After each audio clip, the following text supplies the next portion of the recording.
I I'm at a point where I don't know what to say, but I know what I want. So let's baby step our way towards this.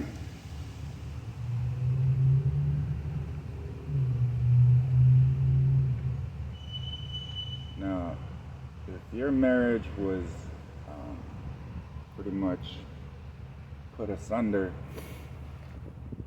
it's because you didn't have a hedge of protection around your marriage, and the devil was allowed to attack it. So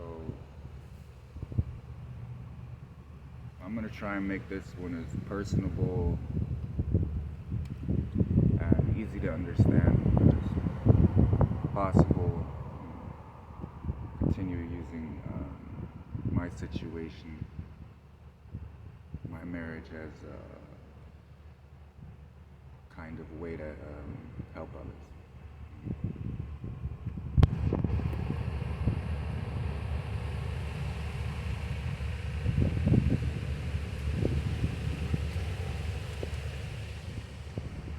Both of us are exhausted, spiritually exhausted, emotionally exhausted, because we have had a lot going on in our hearts and heads, and not always seeing what God was doing behind the scenes for us, through us, and taking care of us each time. So if you're supposed to be together, it means God brought you together. And I want to encourage some people, because I know a lot of people are having some hard times right now, because you're missing the other half of you. So the other half of you has an attachment attached.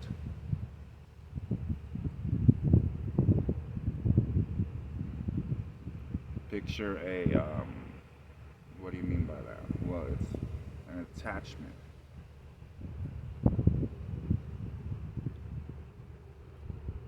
And it's not going to go anywhere. So take heart on that. Because there's like an invisible cord connecting you two together, like directly to your spirit, your heart, to their spirit and their heart. And that's really the strength of a godly marriage.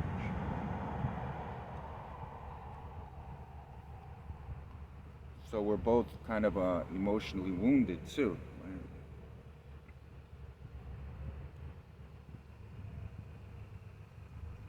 Um,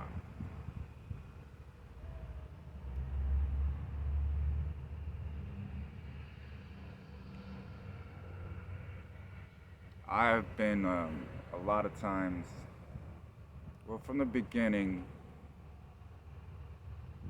I thought she was the most amazing woman on the planet. I still do. I saw her in a lot of pain, and I want to help everybody. That's just me. That's what I enjoy doing. There's different ways of helping people, and I've been in ministry for a long, long time, so I've seen God move, and I learned to never get in His way. And this one I wanted to help and keep for myself.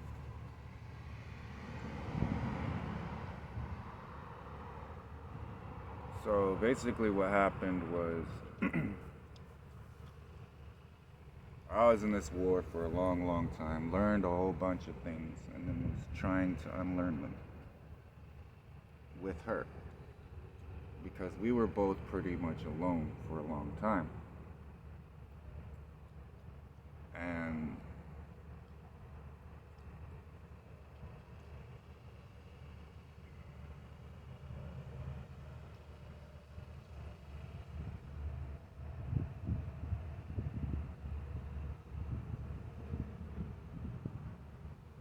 what marriage will do is God will use it to bring all your wounds to the surface. And He was telling me, I'm always praying and talking to Him, her wounds have been there for a while. And then I'm normally not the type to really care about really my own wounds, or if I had wounds, and the point of, even looking back. But I was trying to use it to connect more with her, because she has a relationship with Jesus, and now He's in the flesh. So it was really difficult trying to disciple and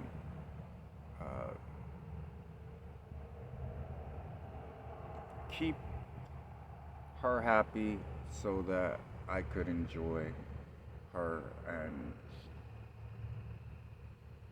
because she makes me happy.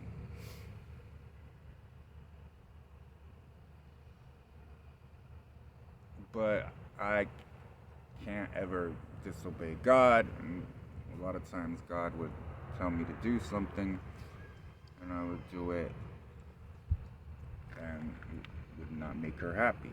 So we were both kind of learning how to cope with what happens when the other person does something that doesn't make you happy. I did not really have any coping skills in that area, but that is needed in a marriage. And I really hadn't had a real marriage, or really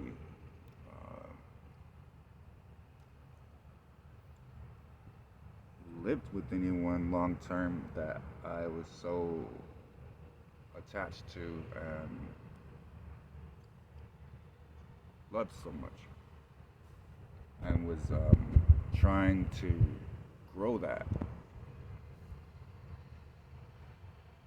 And one of the biggest things that she had was, well, does he really love me, or did he just marry me because God told him to, right?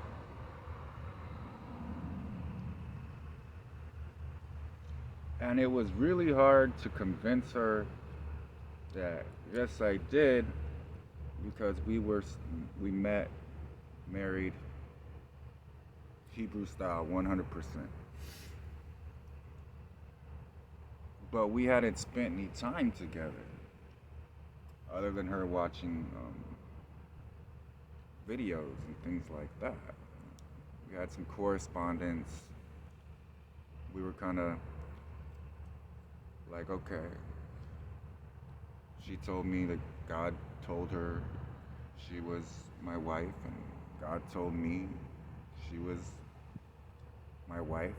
So I went from there, and then we really started getting to know each other. At first, she was really open and just, but then closing down more and more. So I would say be careful when you're closing down, because you can create thoughts in the other one's head that aren't really based on what you're thinking. And there's, when you have spiritual warfare and stuff like that involved, but that's all over now, and the days are cut short, so that's good. War is over for good. This morning I was laying down, and I just felt all this darkness just.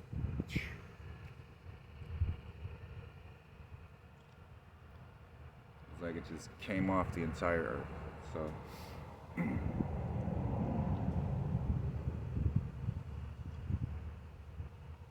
And we would have these things I called flare-ups. And it would be basically me saying a lot of things I did not mean. So I've been sitting here thinking about that, like, why did I've never done that in my life, right? Not because I'm worried about my character or anything. It was just I've been sitting here trying to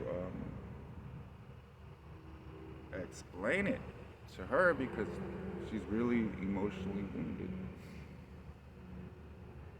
and we both did so much to make it work and compromised,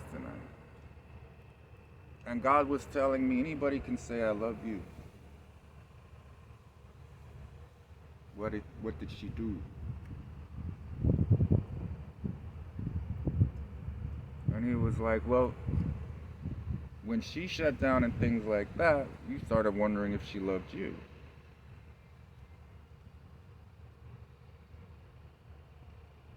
And I did wonder that in the beginning too. I, at first, I kind of believed her, and I was happy. I was like, all right, let's make this grow. Let's grow. And we tried to do that, but then these flare-ups would happen. But they started pretty early because um, we weren't in God's will, and then I'm constantly attacked. So any real happy moments that I had got shut down really fast. And I never thought it was her doing it. I knew there was some other influence involved. So it was a real stressful time for both of us, and probably anyone right now.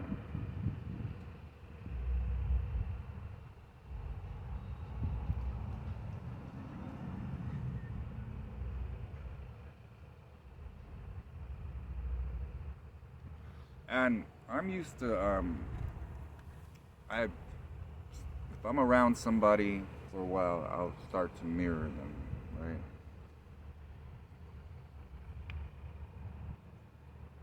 And kind of take on their tendencies and things like that.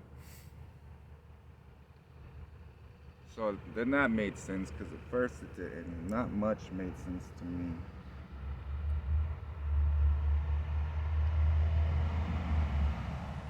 And I would say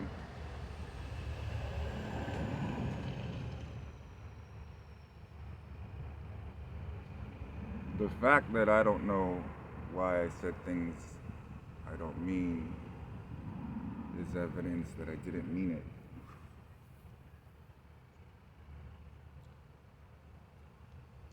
So I tell people be careful of what you say because if someone wants to hold on to that, it can cause a lot of problems. And me and God were talking about it, whether the issue was unforgiveness, and it's not.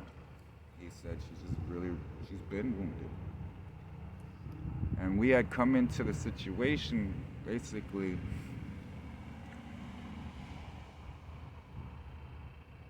we worked together and we love her so much we were just willing to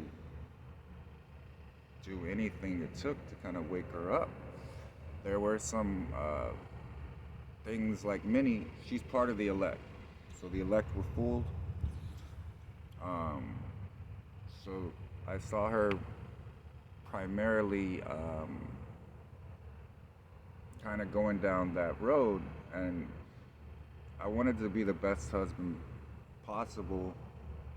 The first thing that I wanted to kind of address was I gotta lead her correctly spiritually.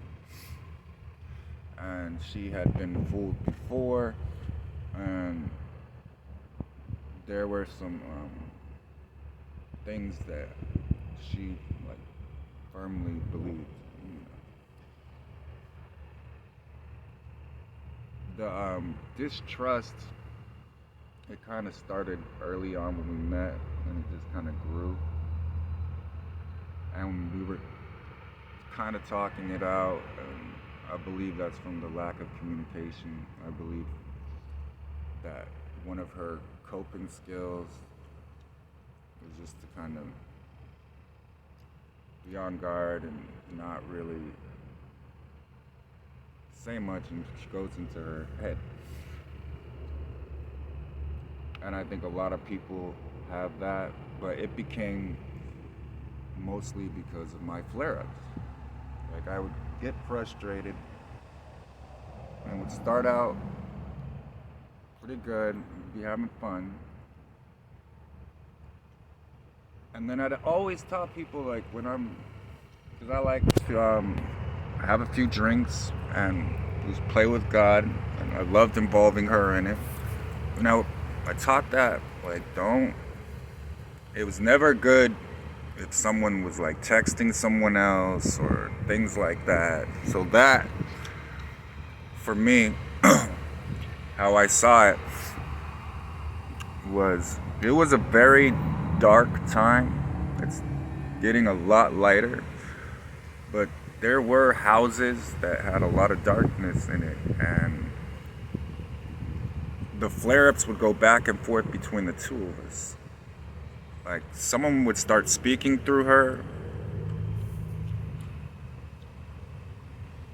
and it did not like me.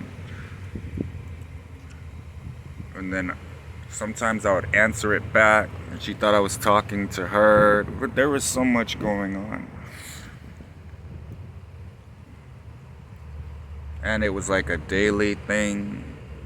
And then I was told once I got there, because we showed up there way too early. It was still the devil's time. So I had to stay inside, because technically I wasn't supposed to be there, and I had no protection. And that kind of really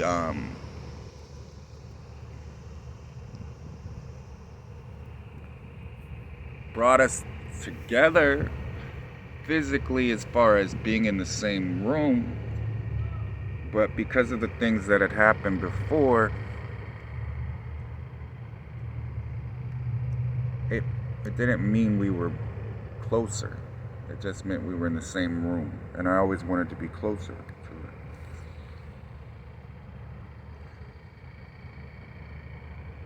Like God was telling me, well, all these things that happened,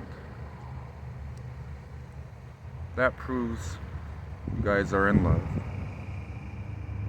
That proves that you're supposed to be together. That proves a lot of things that people don't really have a firm confirmation of it actually being the truth. And that prevents you from feeling like you're getting used. It lets you trust the other person more, because you're putting your life in their hands.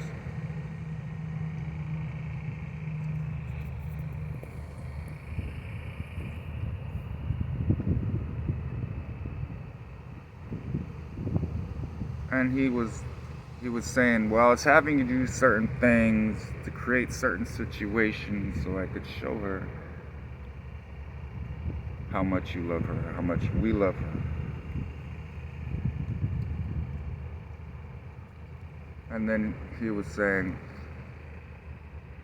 in the beginning, there's no way you could know how much you are in love with her. Now you do. So God was doing a lot of things. And what I'd say to anybody, take the baby steps. Put it in his hands. Don't try and manipulate the situation. Just be obedient. Talk to him, because it's also designed to get you closer to him. Ours got really, really tested. A lot of people got tested. She got tested thoroughly. Like, I wouldn't believe she was her unless she did all the things that make her her, and it just made me adore her more. So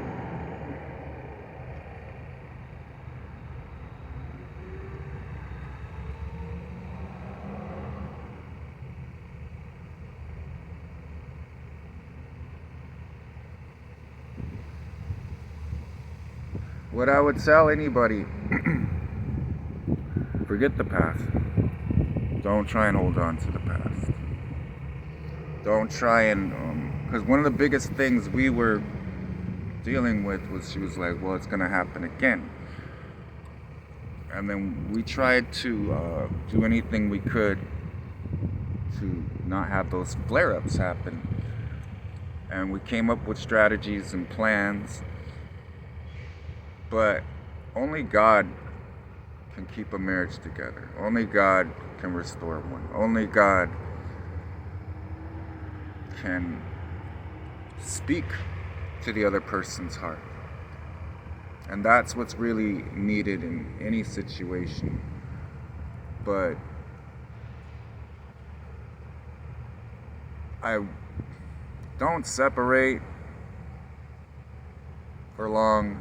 I wouldn't do that. Don't try and not have contact with the other one and make them miss you or something like that. Love each other through it. He said it made you guys stronger and closer. You might not be able to see the good in the tactics, but let yourselves be close. If God brought you together, trust the other person with your heart, especially if it's a godly marriage. Because that one's going to learn how to take care of it really good. Learn from the past, but don't hold on to it.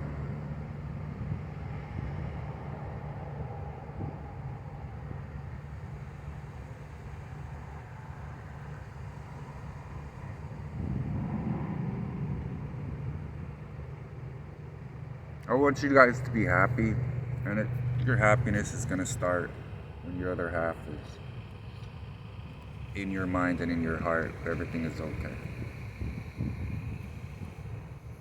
That's like the only time I'm happy, is when I know everything's okay between us. Other than that, it just bothers the shit out of me. So, remember that too. Like, don't turn it into you have to have the upper hand type of thing. Just love each other. Understand that it wasn't really anyone's fault. There was a war going on. There was a lot going on. And trust each other again. But take the baby steps with God. Take the baby steps towards each other. If you're feeling distant emotionally or any way from your spouse, do the uncomfortable things so that you can restore that.